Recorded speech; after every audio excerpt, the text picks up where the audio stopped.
ఇటీవల మన రాష్ట్ర ముఖ్యమంత్రి చంద్రబాబు నాయుడు గారు శాసనసభలో మరియు అనేక సందర్భాల్లో ఈరోజు రాజకీయ నేతలు 2,000 రూపాయలు ఇచ్చి ఓటు కొంటున్నారు, మళ్ళీ వాళ్ళే 2 లక్షలకు పైగా సంపాదిస్తూ ఉన్నారు, ఇచ్చిన దానికన్నా అనేక రెట్లు సంపాదిస్తూ ఉన్నారు. ఈ పరిస్థితి పోవాలని వారు ఒక హితవు పలికారు. విచిత్రం ఏంటంటే దొంగ నడుస్తున్నట్టుగా ఉంది. ఈ రాష్ట్రంలో రాజకీయాల్లో ధనమయాన్ని పెంచింది, ప్రజాస్వామ్యాన్ని ధనస్వామిగా మార్చింది. అనేక మంది నేతల్లో చంద్రబాబు నాయుడు గారు కూడా ఒకరు. అంతకుముందు 1937 నుంచి ఎన్నికలు నేను అనేక మంది గమనిస్తూ ఉన్నారు. 1937లో ఎన్నికలు చూసిన ప్రొఫెసర్ మాలకొండారెడ్డి, ఆయనతో ఒకరోజు ఒక చిన్న సమావేశం ఏర్పాటు చేశాం ఎన్నికల్లో డబ్బు పాత్ర గురించి.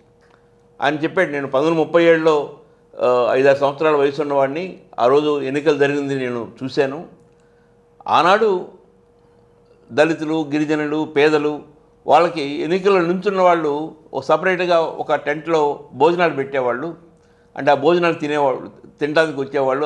అది కూడా చాలా గౌరవంగా భావించేవాళ్ళు వాళ్ళు. అలా ప్రారంభమైంది ఆకర్షించటం అనేది. ఆ తర్వాత రాను రాను సామాజిక కోరికలు, మా ఊరికి స్కూల్ కావాలి, మా ఊరికి రోడ్డు కావాలి, మాకు ఒక చర్చి కావాలి, ఒక మసీదు కావాలి, ఒక టెంపుల్ కావాలి, ఇట్లా సామాజిక కోరికలు కోరేవాళ్ళు. ఆ అనంతరం ఎప్పుడైతే 1990-80 ఆ ప్రాంతంలో ఓటుకి నోటు అడగటం అనేది ప్రారంభించారు. ప్రజలు అడగలేదు ముందు, ప్రజలు అడిగేటట్లుగా ఆయా రాజకీయ నేతలు ప్రోత్సహించారు. మేము 100 రూపాయలు ఇస్తామని, 500 ఇస్తామని, 1000 ఇస్తామని, 2000 ఇస్తామని, ఈరోజు కొన్ని చోట్ల 5,000, 10,000 ఇచ్చిన సందర్భాలు కూడా ఉన్నాయి. ప్రజలు వాళ్ళంతా వాళ్ళు నాకు 5,000 ఇస్తేనే ఓటుకు వస్తాననే పరిస్థితి గతంలో లేదు. కానీ ఈరోజు ఇవ్వటం ప్రారంభించిన తర్వాత, ఓటుకి డబ్బు విలువ పెరిగిన తర్వాత మధ్యతరగతి వాళ్ళు, ఆ పైన ఉన్న వాళ్ళు కూడా డబ్బు తీసుకుంటున్న పరిస్థితి ఉంది.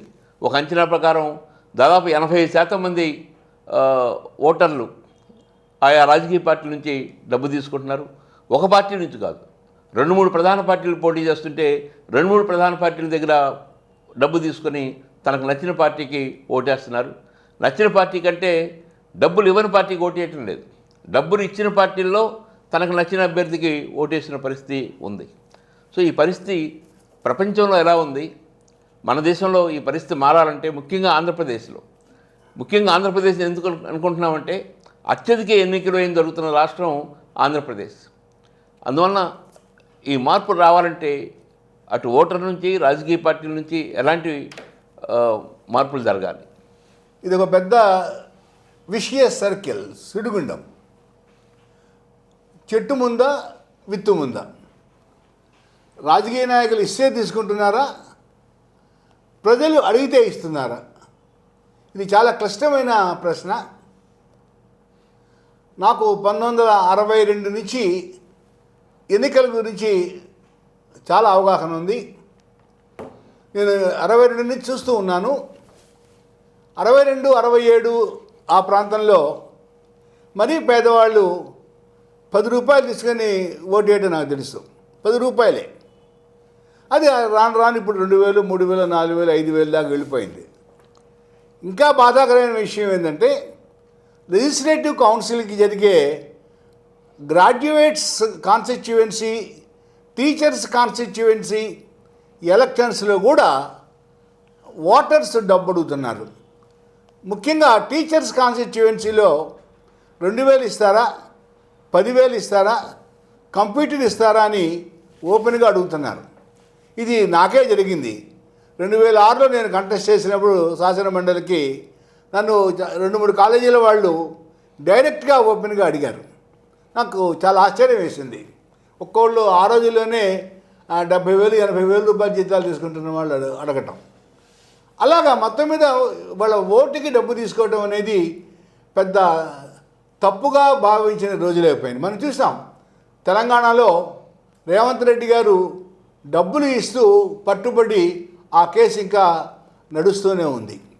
ఇలాగ ఓపెన్గా శాసనమండలి ఎన్నికల్లో, రాజ్యసభ ఎన్నికల్లో ఎమ్మెల్యేలు ఓట్లకి డబ్బులు తీసుకోవటం, ఓట్లు వేయడం అంతా బహిరంగంగానే జరుగుతోంది.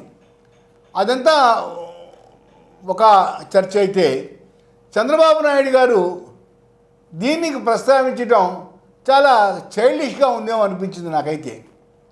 ఆయన సుదీర్ఘకాలం రాజకీయాల్లో ఉన్నాయన, 4వసారి ముఖ్యమంత్రిగా పనిచేస్తున్నారు. ఒక ప్రధానమైన రాజకీయ పార్టీకి అధినేతగా ఉన్నాడు. ఆయన డబ్బులు ఎందుకు తీసుకుంటున్నారు అని ప్రజలు అడగడం ఆశ్చర్యకరంగా ఉంది. ఆయన సీట్లు ఇచ్చేటప్పుడు ఎవరికి ఇస్తున్నారో అందరికీ తెలుసు. ఆయనే కదా అన్ని పార్టీల వాళ్ళు అలానే ఇస్తున్నారు. కాకపోతే ఇప్పుడు ఆయన అన్నాడు కాబట్టి ఆయన పేరు మనం ప్రస్తావించాల్సి వచ్చింది. రాజ్యసభలో ఇవాళ చూస్తున్నాం ఎవరెవరికి టికెట్లు ఇస్తున్నారు, ఎవరెవరికి సీట్లు ఇస్తున్నారు, ఎవరెవరు రాజ్యసభ సభ్యులు అవుతున్నారో బహిరంగంగానే చూస్తున్నాం. ఒక్కొక్కరికి 2,000 కోట్లు 3,000 కోట్ల రూపాయల ఆస్తులు ఉన్న వాళ్ళే రాజ్యసభ సభ్యులు అవుతున్నారు.